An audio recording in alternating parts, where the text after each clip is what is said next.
The concept is simple. Traditional stock exchanges are great for most trades, from retail to hedge funds to high frequency, but they're not ideal for the buy side, which deals in far larger blocks of shares. If they want to jump into the market to buy or sell, they make a much bigger splash in the water.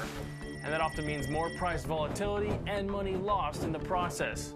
Instead, institutions can turn to darker pools of liquidity where their identity and the size of the trade is more murky.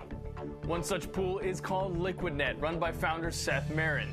He says growth in Asia is picking up. The long-term prospects of this region is probably better than any other region around the world. So you've got a very young population, you've got growing companies, great infrastructure, good educational process.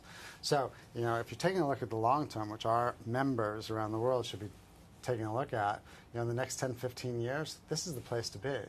And the place not to be is Europe. I mean, you guys had to make some job cuts there last year. Are you seeing that improving at all?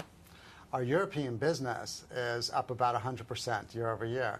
But it's not because necessarily they have great growth prospects, and hopefully they do. It's just because the prices on the exchanges have been knocked down so dramatically. Our members are taking a look at moving assets back into Europe because they find it cheap. It's good value there. Hopefully, the world is getting its act together, and we're going to continue to grow as a global community. But in this region, we're expecting 5 to 6% annual growth.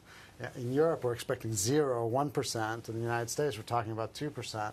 Right. Let's talk about rules, Seth. The SEC is looking at regulations for dark pools. It sounds like they're targeting more the brokerage side. What can you tell us about that? That's in fact what they're doing. And it's not necessarily, it just happens to be on the brokerage side. What the regulators are basically drawing the line at is, if you're a dark pool and you provide value above and beyond what can be found on the exchanges, then that's good and complementary to the market structure.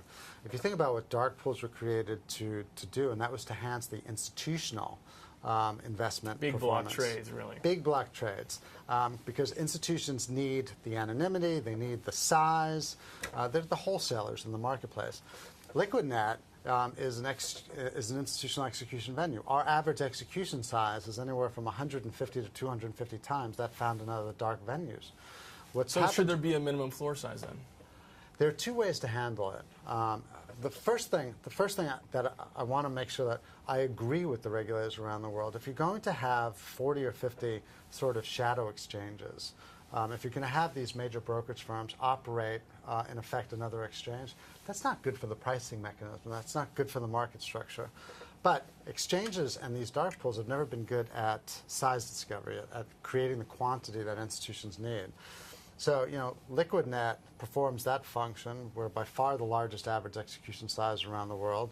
We provide tremendous price improvement, which means better pricing for the institutions. And remember, the institutions are the people that invest our money, the money that we want to retire on, the pension funds and the mutual funds.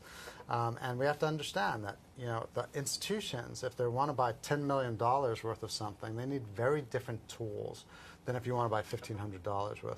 So we want complementary, we want additive market structure. We want something where if you put institutional execution venues like Liquidnet together with the exchanges, then you can service both retail and wholesale more efficiently. That's a better market structure. That's complementary. Okay. I mean, you make a case for yourself. One guy who doesn't believe in that is John Thain, ex-Merrill Lynch chief and NYSE chief. He wants to shut all dark pools down. What do you say to that? I say that we're not a dark pool, and not all dark pools are created equal. So if he were asked the question, well, do you believe in block trading venues, then I think he would have said, yes, I do, and that's very complimentary. Dark pools, unfortunately, have taken on the meaning of these internalization engines of the brokerage firms.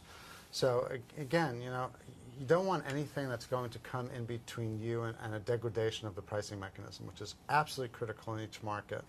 So if you make that distinction between block trading venues like Liquidnet and dark pools, then I agree with John Thain. And in fact, I agree with the regulators all over the world.